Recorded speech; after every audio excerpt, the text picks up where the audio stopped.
ಸದಾವಕಾಲ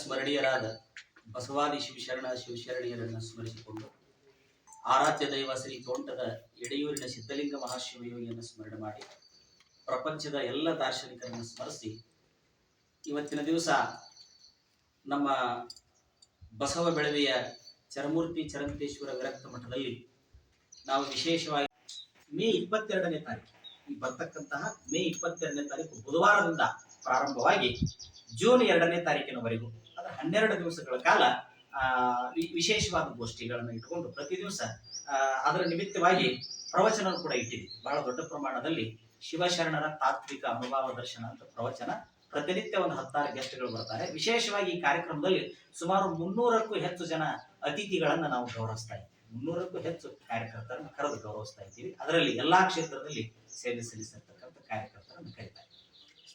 ಇದೇ ನಮ್ಮ ಮಠದಲ್ಲೇ ಒಂದು ಪತ್ರಿಕಾಗೋಷ್ಠಿಯನ್ನ ಮಾಧ್ಯಮಗೋಷ್ಠಿಯನ್ನು ನಡೆಸ್ತಾ ಇದ್ದೀವಿ. ನಮ್ಮ ಎಲ್ಲ ಮಾತಿಗೆ ಹೋಗೊಟ್ಟು ತಾವು ಪತ್ರಿಕಾ ಮಾಧ್ಯಮದವರು ಎಲ್ಲ ಸಿಬ್ಬಂದಿಯವರು ಬಂದಿದ್ದೀರಿ. ನಮ್ಮೆಲ್ಲರಿಗೂ ಮೊಟ್ಟ ಮೊದಲು ಹೃದಯಪೂರ್ವಕವಾದ ಶರಣಾರ್ಥಿಗಳನ್ನು ಸಲ್ಲಿಸ್ತೇನೆ. ವಿಶೇಷವಾಗಿ ನಾನಿವತ್ತು ಪತ್ರಿಕಾ ಮಾಧ್ಯಮಗೋಷ್ಠಿಯನ್ನ ಕರೆದದ್ದು ಏನು ಕಾರಣಪ್ಪ ಅಂತಂದ್ರೆ, ನಮ್ಮ ಶ್ರೀಮಠದಲ್ಲಿ 2-3 ವರ್ಷಗಳಿಂದ ಬಹಳ ದೊಡ್ಡ ಪ್ರಮಾಣದಲ್ಲಿ ಶರಣ ಸಂಸ್ಕೃತಿ ಉತ್ಸವ, ಸಮಾಜದಲ್ಲಿ ವಿವಿಧ ಕ್ಷೇತ್ರದಲ್ಲಿ ಸೇವೆಯನ್ನು ಸಲ್ಲಿಸಿರುವಂತಹ ಗಣ್ಯಮಾನ್ಯರನ್ನು ಗುರುತಿಸಿ ಅವರನ್ನ ಗೌರವಿಸುವಂತಹ ಸತ್ಕರಿಸುವಂತಹ ಒಂದು ಪರಿಪಾಠನ ನಾನು ಮಾಡ್ಕೊಂಡು ಬಂದಿದ್ದೇನೆ. ದೊಡ್ಡ ಪ್ರಮಾಣದಲ್ಲಿ ದಾಸೋಹ, 12ನೆಯ ಶತಮಾನದ ಬಸವಾದಿ ಶರಣರ ತತ್ವ ಸಿದ್ಧಾಂತಗಳ ತಳಹದಿಯ ಮೇಲೆ ಶ್ರೀಮಠವನ್ನ ಕಳೆದ 10-11 ವರ್ಷಗಳಿಂದ ನಾನು ನಡೆಸಿಕೊಂಡು ಈ ಭಾಗದಲ್ಲಿ ಸದ್ದುಗದ್ದಲವಿರದೆ ಒಂದು ಬಸವ ಸಂಸ್ಕೃತಿಯ ಚಳವಳಿಯನ್ನು ಪ್ರಾರಂಭ ಮಾಡಿದ್ದೀವಿ. ಬಹುಶಃ 2013ನೇ ಸಾಲಿನಿಂದ ನಾನು ಬಂದ ಮೇಲೆ ಇಡೀ ಬೆಳಗಾವಿ ಜಿಲ್ಲೆ ಮತ್ತು ಕರ್ನಾಟಕದಾದ್ಯಂತ ಬಸವ ಧರ್ಮ ಪ್ರಸಾರ ಸಂಸ್ಥೆಯ ಮೂಲಕ ನಾಡಿನ ಒಳ ಹೊರಗೆಲ್ಲ ಬಸವಣ್ಣನವರ ಬಸವಾದಿ ಶರಣರ ತತ್ವ ಮತ್ತು ಸಿದ್ಧಾಂತ ಸಮಾನತೆ, ಆ ಶಿವಶರಣರ ವಚನ ವಾಗ್ಮಯವನ್ನ ಜನರ ಮನೆ ಬಾಗಿಲಿಗೆ ತೆಗೆದುಕೊಂಡು ಹೋಗುವಂತ ಪ್ರಯತ್ನವನ್ನ ಬಹಳ ಹೋರಾಟದ ಮಧ್ಯಗಳಲ್ಲಿ ಪ್ರತಿ ವರ್ಷ ಮಾಡ್ಕೊಂಡು ಬಂದ್ವಿ. ಹಿಂದೆ ನಡೆದಿರುವಂತ ಕಾರ್ಯಕ್ರಮಗಳು, ಇತ್ತೀಚಿನ ದಿನಮಾನದಲ್ಲಿ ಊರು ಹೊರಗೆ ಒಂದು ದೊಡ್ಡದಾದ ಬೃಹತ್ ಮಠವನ್ನ ನಿರ್ಮಾಣ ಮಾಡಿ ಆ ಮಠದ ಮೂಲಕ ಶರಣರ ಸಿದ್ಧಾಂತಗಳನ್ನ, ಶರಣರ ಅನುಭವಗಳನ್ನ ಇಲ್ಲಿ ಪ್ರತಿನಿತ್ಯ ನಾವು ನಡೆಸಬೇಕು, ಪ್ರತಿನಿತ್ಯವೂ ಕೂಡ ಇಲ್ಲಿ ಅನುಷ್ಠಾನಕ್ಕೆ ತರಬೇಕು ಅನ್ನುವಂಥ ವಿಚಾರವನ್ನು ಇಟ್ಟುಕೊಂಡು ನಾವು ಮತ್ತು ನಮ್ಮ ಶ್ರೀಮಠದ ಎಲ್ಲ ಭಕ್ತರು ಕೂಡಿಕೊಂಡು 2022ನೇ ಸಾಲಿನಿಂದ ಒಂದು ಬಹಳ ದೊಡ್ಡ ಬೃಹತ್ ಪ್ರಮಾಣದ ಕಾರ್ಯಕ್ರಮವನ್ನು ಆಯೋಜನೆ ಮಾಡ್ಕೊಂಡು ಬರ್ತಾ ಇದ್ವಿ. ವಿಶೇಷ ಅಂದ್ರೆ ಈ ವರ್ಷ ಮಾನ್ಯ ಕರ್ನಾಟಕದ ಸರ್ಕಾರ ಬಸವಣ್ಣನವರನ್ನ ಕರ್ನಾಟಕದ ಸಾಂಸ್ಕೃತಿಕ ನಾಯಕ ಅಂತ ತಿಳ್ಕೊಂಡು ಘೋಷಣೆ ಮಾಡಿದೆ. ಅದು ನಮಗೆ ಬಹಳ ಹೆಮ್ಮೆ ತರ್ತಕ್ಕಂಥ ವಿಷಯ.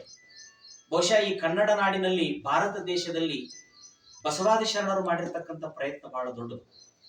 ಇನ್ನೂ ಜಗತ್ತಿನಲ್ಲಿ ಪ್ರಜಾಪ್ರಭುತ್ವದ ಕಲ್ಪನೆ, ಸಮಾನತೆಯ ಕಲ್ಪನೆ ಇರದಂತ ಕಾಲದಲ್ಲಿ, ಅವತ್ತಿನ ಕಾಲದಲ್ಲಿ ಶರಣರು ಅನುಭವ ಮಂಟಪವನ್ನು ಕಟ್ಟಿ ಬಸವಣ್ಣನವರ ಒಂದು ಮುಖಂಡತ್ವದಲ್ಲಿ, ಪ್ರಭುದೇವರ ಒಂದು ಆ ಘನ ಅಧ್ಯಕ್ಷತೆಯಲ್ಲಿ, ಚನ್ನಬಸವಣ್ಣನವರ ಒಂದು ಮುಂದಾಳತ್ವದಲ್ಲಿ ಜಗತ್ತಿನ ಎಲ್ಲ ವರ್ಗದ, ಎಲ್ಲ ಸಮಾಜದ, ಎಲ್ಲ ಕಾಯಕದ ಜನ ಇದನ್ನು ಬಹಳ ನಾವು ಗಮನಿಸಬೇಕು. ಇವತ್ತು ನಾವು ವರ್ಗಭೇದ, ವರ್ಣಭೇದ, ಜಾತಿ ಭೇದ, ಲಿಂಗಭೇದ ಎಲ್ಲ ಭೇದಗಳನ್ನ ತೊಡೆದು ಹಾಕಿ ಇವತ್ತು ನಾವು ಸಮಾನತೆಗಾಗಿ ಏನು ಸಂವಿಧಾನಬದ್ಧವಾಗಿ ಹೋರಾಟವನ್ನ ಇವತ್ತು ನಾವು ಅಂಬೇಡ್ಕರ್ ಅವರು ಕೊಟ್ಟ ಮೇಲೆ ಅದನ್ನು ಮುಂಚೂಣಿಗೆ ತರ್ತಾ ಇದ್ದೀವಿ. ಆದ್ರೆ ಅಂಬೇಡ್ಕರ್ ಅವರ ಆಶಯಗಳು, ಅಂಬೇಡ್ಕರ್ ಅವರ ತತ್ವ ಸಿದ್ಧಾಂತಗಳು, ಇವತ್ತು ಅಂಬೇಡ್ಕರ್ ಅವರು ಏನು ಭಾರತಕ್ಕೆ ಒಂದು ಶ್ರೇಷ್ಠವಾದ ಸಂವಿಧಾನವನ್ನು ಕೊಟ್ಟರು, ಆ ಎಲ್ಲ ಸಂವಿಧಾನದ ಆಶಯಗಳು ಈಡೇರಿದಂತ ಕಾಲ ಅಂದ್ರೆ ಅದು 12ನೇ ಶತಮಾನದ ಬಸವಾದಿ ಶಿವಶರಣರ ಕಾಲ ಅನ್ನುವಂಥದ್ದನ್ನ ನಾವು ಸ್ಪಷ್ಟವಾಗಿ ತಿಳ್ಕೊಳ್ಬೇಕಾಗ್ತದೆ. ಇದಕ್ಕೆ ಸ್ವತಃ ಅಂಬೇಡ್ಕರ್ ಅವರೇ ತಮ್ಮ ಜೀವನ ಚರಿತ್ರೆಯಲ್ಲಿ ಬರೀತಾರೆ, 12ನೇ ಶತಮಾನದಲ್ಲಿ ಕರ್ನಾಟಕದ ಕಲ್ಯಾಣದಲ್ಲಿ ಅಂದ್ರೆ ಉತ್ತರ ಭಾಗದ ಕಲ್ಯಾಣದಲ್ಲಿ ಒಂದು ಬಹಳ ದೊಡ್ಡ ಕ್ರಾಂತಿ ಆಯಿತು. ಆ ಕ್ರಾಂತಿಯಲ್ಲಿ ಎಲ್ಲ ತಳ ಸಮುದಾಯದ, ಮೇಲ್ವರ್ಗದವರಿಂದ ಹಿಡ್ಕೊಂಡು ಕೆಳವರ್ಗದವರಿಂದ ಹಿಡ್ಕೊಂಡು ಜಗತ್ತಿನ ಎಲ್ಲ ಕಾಯಕದ, ಎಲ್ಲ ವರ್ಗದ, ಎಲ್ಲ ಜಾತಿಯ ಶರಣರು ಕೂಡಿ ಒಂದು ವಿಶಿಷ್ಟವಾದ ಹೋರಾಟವನ್ನ, ಕ್ರಾಂತಿಯನ್ನ ಮಾಡಿದ್ರು. ಅದು 12ನೇ ಶತಮಾನದಲ್ಲಿ ಆಯ್ತು. ಅದಾದ ನಂತರ ಮತ್ತೆ ಅಂತ ಕ್ರಾಂತಿ ಜಗತ್ತಿನ ಯಾವ ಮೂಲೆಯಲ್ಲಿ ಆಗಿಲ್ಲ ಅನ್ನುವಂಥದ್ದನ್ನ ಸ್ವತಃ ಅಂಬೇಡ್ಕರ್ ಅವರು ಹೇಳಿದ್ದನ್ನ ನಾವು ನೋಡಿದ್ದೇವೆ. ಇತ್ತೀಚಿನ ದಿನಮಾನದಲ್ಲಿ ಬಹುಶಃ ನಮ್ಮ ಕನ್ನಡ ಸಾಹಿತ್ಯದಲ್ಲಿ ಬಸವಣ್ಣವರನ್ನು ಕುರಿತು ಬಂದಷ್ಟು ಕಾವ್ಯಗಳು, ಪುರಾಣಗಳು, ಷಟ್ಪದಿಗಳು ಛಂದಸ್ಸಿನಲ್ಲಿ, ವ್ಯಾಕರಣದಲ್ಲಿ ತರ್ಕಬದ್ಧವಾಗಿ, ವಿಚಾರಬದ್ಧವಾಗಿ, ಸಾಹಿತ್ಯಬದ್ಧವಾಗಿ ಬಸವಣ್ಣವರಷ್ಟು ಕುರಿತು ಒಳ್ಳೆಯ ಸಾಹಿತ್ಯಗಳು ಇನ್ನು ಯಾವ ಮಹಾತ್ಮರನ್ನು ಕುರಿತು ಕರ್ನಾಟಕದಲ್ಲಿ ಬಂದಿಲ್ಲ. ಇದು ಸ್ಪಷ್ಟವಾದಂತ ಮಾತು. ಇಷ್ಟೆಲ್ಲ ಮಾಡಿರ್ತಕ್ಕಂಥ ಶರಣರ ಬಗ್ಗೆ ಎಲ್ಲೋ ನಾವು ಕರ್ನಾಟಕದವರು ಸೋತಿದ್ವಿ.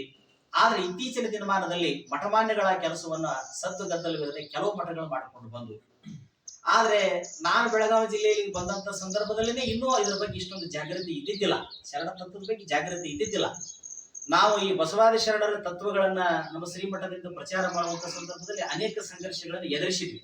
ಅವತ್ತು ಬುದ್ಧನಿಗಾದದ್ದು, 12ನೇ ಶತಮಾನದ ಶರಣರಿಗಾದದ್ದು, ಅಂಬೇಡ್ಕರ್ರಿಗಾದದ್ದು, ಪೆರಿಯಾರ್ ಅವರಿಗಾದದ್ದು, ಶಾಹು ಮಹಾರಾಜರಿಗಾದದ್ದು, ನಮಗೂ ಕೂಡ ಆಗಿದೆ.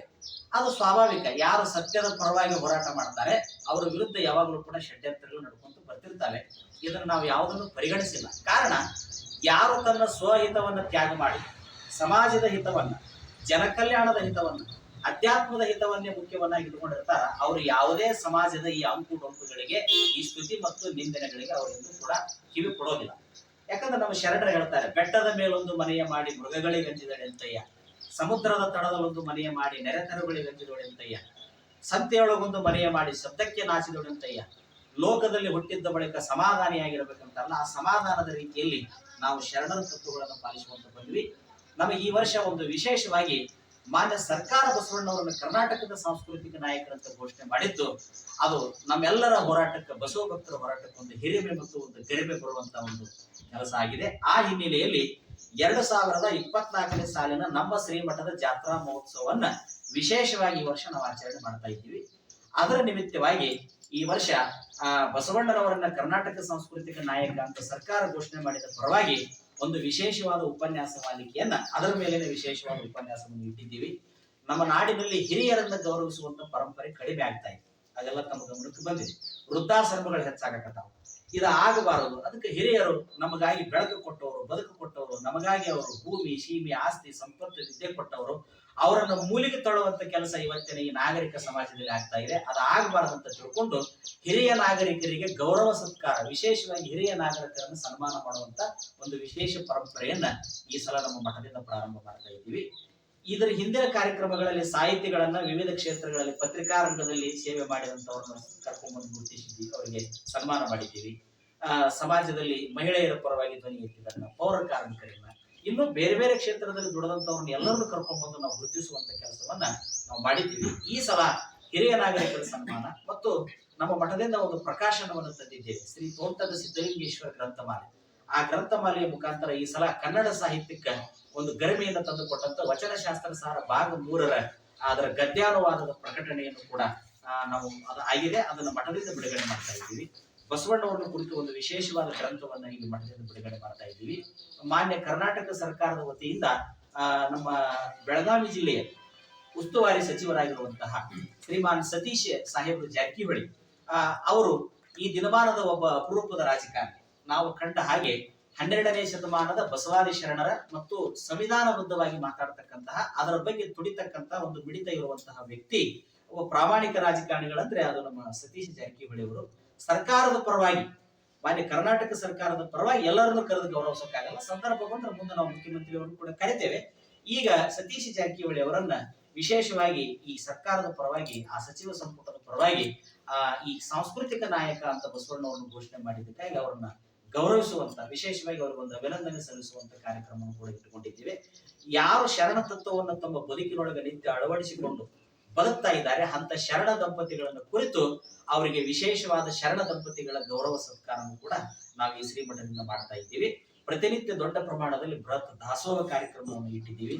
ಇನ್ನು ಸಮಾಜದ ಅನೇಕ ಕ್ಷೇತ್ರಗಳಲ್ಲಿ ಸೇವೆ ಸಲ್ಲಿಸಿರ್ತಕ್ಕಂಥ ಗಣ್ಯಮಾನ್ಯರನ್ನ ಕರೆದು ಅವರನ್ನ ಒಟ್ಟಾಗಿ ಶರಣರ ಆಶಯಗಳೇನಾಗಿತ್ತು, ವರ್ಗಭೇದ, ವರ್ಣಭೇದ, ಲಿಂಗಭೇದ, ಜಾತಿ ಭೇದಗಳನ್ನು ತೊಡೆದು ಹಾಕಿ ಒಂದು ಸಮಾನತೆಯ ತಳಹದಿಯ ಮೇಲೆ ಏನು ಅಂತ 12ನೇ ಶತಮಾನದ ಬಸವಾದಿ ಶರಣರು ಒಂದು ದೊಡ್ಡ ಕಾರ್ಯವನ್ನ ಮಾಡಿದರು. ಆ ಕಾರ್ಯವನ್ನ ಚಾತು ತಪ್ಪದೆ ನಮ್ಮ ಚರಂತೇಶ್ವರ ವಿರಕ್ತ ಮಠದಿಂದ ಇಂದು ಕೂಡ ನಾವು ಯಾವುದೇ ಪ್ರಚಾರಕ್ಕೆ ಬರದ ಮಾಡ್ಕೊಂಡು ಹೋಗಿದ್ದೀವಿ. ಆದ್ರೆ ಅದು ಇವತ್ತಿನ ಕಾಲದಲ್ಲಿ ಸ್ವಲ್ಪ ಜನಕ್ಕೆ ಗೊತ್ತಾಗಬೇಕು, ಸಂಪನ್ಮೂಲಗಳು ಹರಿದು ಬರ್ತಾವ ಅನ್ನೋ ಉದ್ದೇಶಕ್ಕಾಗಿ ತಮ್ಮೆಲ್ಲ ಮಾಧ್ಯಮದವರನ್ನು ಕರೆದು ನಾವು ಇವತ್ತು ಒಂದು ಪತ್ರಿಕಾಗೋಷ್ಠಿಯನ್ನು ಮಾಡ್ತಾ ಇದ್ದೀವಿ. ಇನ್ನೂ ಹಲವಾರು ಕಾರ್ಯಕ್ರಮಗಳನ್ನ ನಾವು ಈ ಮಠದ ವತಿಯಿಂದ ಮಾಡೋರಿದ್ದೀವಿ. ಅದೆಲ್ಲವೂ ಜನಮುಖಿಯಾಗಿ, ಸಂವಿಧಾನಮುಖಿಯಾಗಿ, ಬಸವಾದಿ ಪ್ರಮುಖರು ಕಂಡಂತಹ ಆಶಯಗಳ ಮುಖಿಯಾಗಿ ನಮ್ಮೆಲ್ಲ ಶ್ರೀಮಠದ ಕಾರ್ಯಕ್ರಮಗಳು ನಡೀತಾವೆ. ಇದೇ ರೀತಿಯಾಗಿ ತಾವು ಕೂಡ ಮಾಧ್ಯಮದವರು ನಮ್ಮ ಎಲ್ಲಾ ಕಾರ್ಯಕ್ರಮಗಳನ್ನ ಜನಕ್ಕೆ ಮುಟ್ಟಿಸುವಂತ, ಯಾಕಂದ್ರೆ ಇವತ್ತಿನ ದಿನಮಾನದಲ್ಲಿ ಮಾಧ್ಯಮ ಅಂದ್ರೆ ಬಹಳ ದೊಡ್ಡ ಅಸ್ತ್ರ.